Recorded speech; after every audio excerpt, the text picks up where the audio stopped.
After 7 years of mulling this over, I finally decided as a 24/7 caregiver, I just can't take it anymore.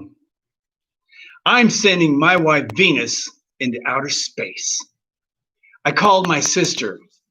Actually, I FaceTimed her down in Houston. What do you think?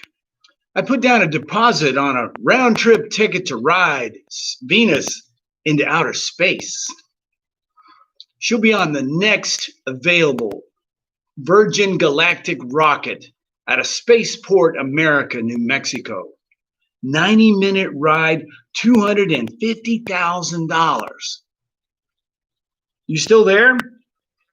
The screen seems to have frozen. Looks like your jaw dropped. Then, three words I just didn't expect to hear. Are you crazy? Fellow Toastmasters and guests, if you're within the sound of my voice, you're either a caregiver now, going to be a caregiver, or you're the one that will need care one day eventually. Now is the time to learn how to become an effective caregiver, not after tragedy strikes. The National Association of Family Caregivers tells us that 1/3 of all adult Americans are already caregivers. Over half of these are feeling depressed, hopeless, and chronically guilty.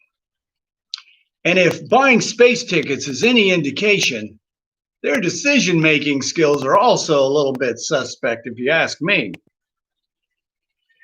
In my case, Venus has late-stage dementia, a progressive, incurable disease that hits people in their 50s or 60s.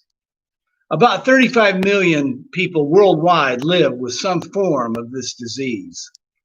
The connections in her brain are separating, resembling Swiss cheese. People don't want to think about dementia. It's scary. And because of that fear, we tend to do one of two things. We go into denial and say, oh, it's never going to happen to me or someone I love.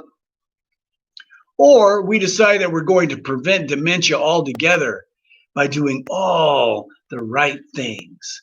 Then it won't come and get us, we tell each other. Trust me, if the monster wants you, the monster's going to get you.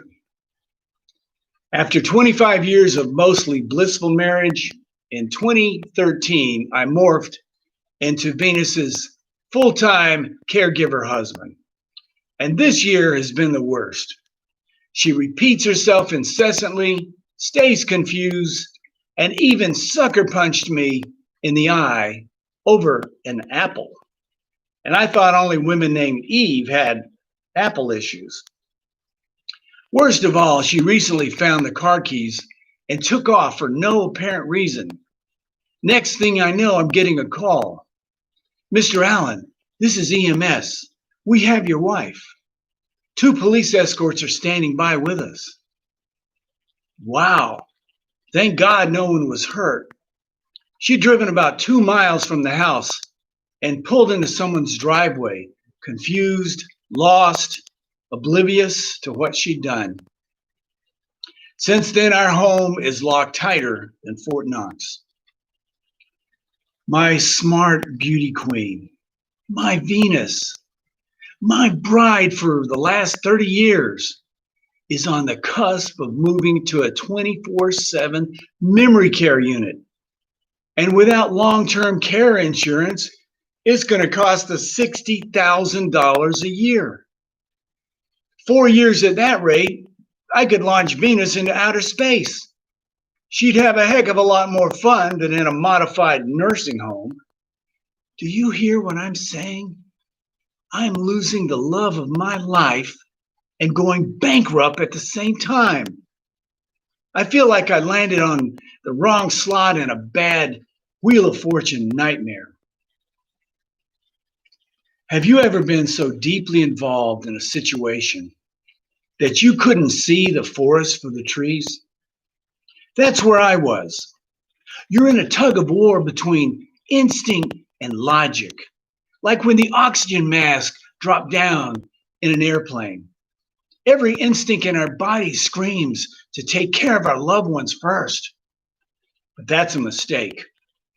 Pilots calmly remind us to put your own mask on first, so we'll be able to help others.